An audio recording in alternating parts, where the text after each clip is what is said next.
السلام علیکم ورحمۃ اللہ وبرکاتہ۔ نماز سیریز میں آج ہم انشاءاللہ جو ہم رکوع میں تسبیحات اور دعائیں پڑھتے ہیں ان کو سیکھیں گے۔ نبی کریم صلی اللہ علیہ وآلہ وسلم نے ہمیں بہت سی تسبیحات اور دعائیں سکھائی ہیں جو کہ ہم رکوع میں مانگ سکتے ہیں۔ ہم ایک ہی تسبیح کو رکوع میں کرتے ہیں، ایسا نہیں کرنا چاہیے، بلکہ ہمیں بدل بدل کر تسبیحات اور دعاؤں کو رکوع میں مانگنا چاہیے۔ اس سے یہ ہوتا ہے کہ ہماری نماز میں خشوع برقرار رہتا ہے۔ اگر ہم وہی رٹے رٹائے الفاظ رکوع میں ادا کرتے ہیں تو پھر نماز میں خشوع برقرار نہیں رہتا۔ جب ہم دعاؤں کو اور تسبیحات کو بدل کر کریں گے تو ہماری نمازوں میں خشوع برقرار رہے گا۔ تو آئیے سیکھتے ہیں نبی کریم صلی اللہ علیہ وآلہ وسلم نے ہمیں کون سی تسبیحات اور دعائیں سکھائی ہیں جو کہ ہمیں بدل بدل کر رکوع میں مانگنی چاہیے۔ تو اللہ اکبر کہتے ہوئے ہمیں رکوع میں جانا ہے۔ حضرت حذیفہ رضی اللہ تعالیٰ عنہ فرماتے ہیں نبی کریم صلی اللہ علیہ وآلہ وسلم رکوع میں فرماتے سبحان ربی العظیم۔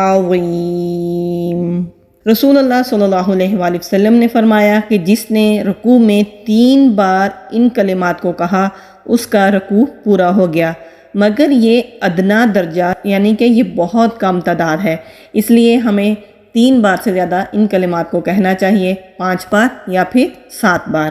حضرت عائشہ رضی اللہ تعالیٰ عنہا فرماتی ہیں کہ نبی کریم صلی اللہ علیہ وآلہ وسلم اپنے رکوع میں اکثر یہ کہتے تھے سبحانک اللہم ربنا وبحمدک اللہم اغفر لی۔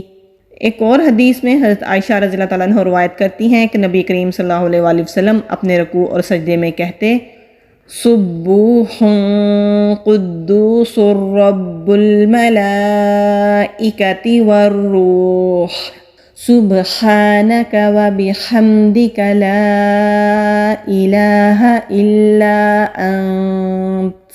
ایک اور حدیث میں نبی کریم صلی اللہ علیہ وآلہ وسلم رکوع میں 3 دفعہ پڑھتے تھے سبحان اللہ وبحمدہ سبحان ذی الجبروت والملکوت والکبریاء والعظمہ۔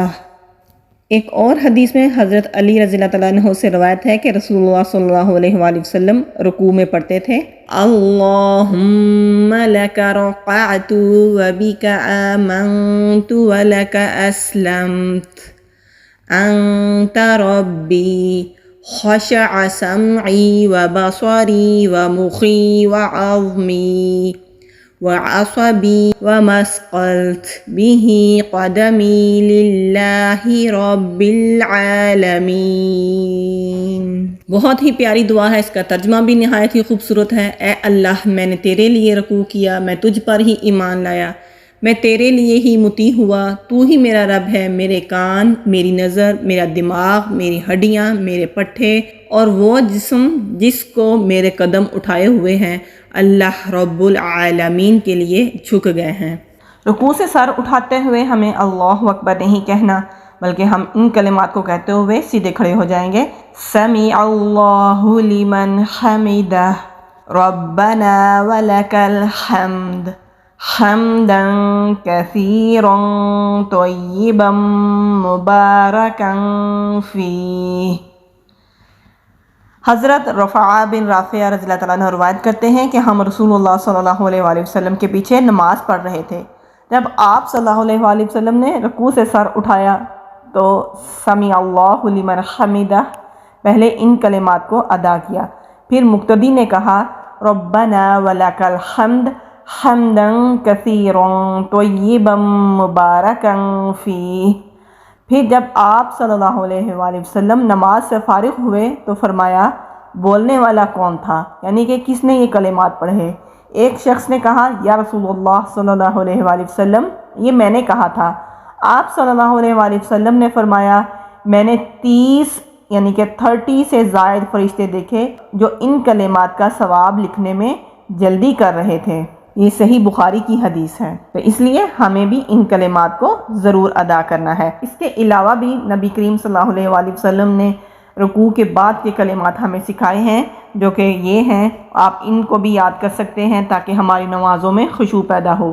اللهم ربنا لك الحمد ملء السماوات وملء الأرض وما بينهما وملء ما شئت من شيء بعد أهل الثناء والمجد أحق ما قال العبد وكلنا لك عبد اللهم لا مانع لما أعطيت ولا معطي لما منعت ولا ينفع ذا الجد منك الجد۔ یہ تمام دعائیں ہم رکوع سے اٹھنے کے بعد کوما میں کھڑے ہو کر مانگ سکتے ہیں۔ ہر دعا کی اپنی ایک فضیلت ہے، اس لیے کہ یہ دعائیں ہمیں نبی کریم صلی اللہ علیہ وسلم نے سکھائی ہیں۔ ان دعاؤں کو ہمیں ضرور یاد کرنا چاہیے اور بدل بدل کر دعاؤں کو مانگنا چاہیے۔ اللہ تعالیٰ سے دعا کرتے ہیں کہ اللہ تعالیٰ ہمیں توفیق عطا فرمائے کہ ہم ان تمام دعاؤں کو، ان تسبیحات کو یاد کر کے اپنی نمازوں میں شامل کر سکیں۔ آمین۔ السلام علیکم ورحمۃ اللہ وبرکاتہ۔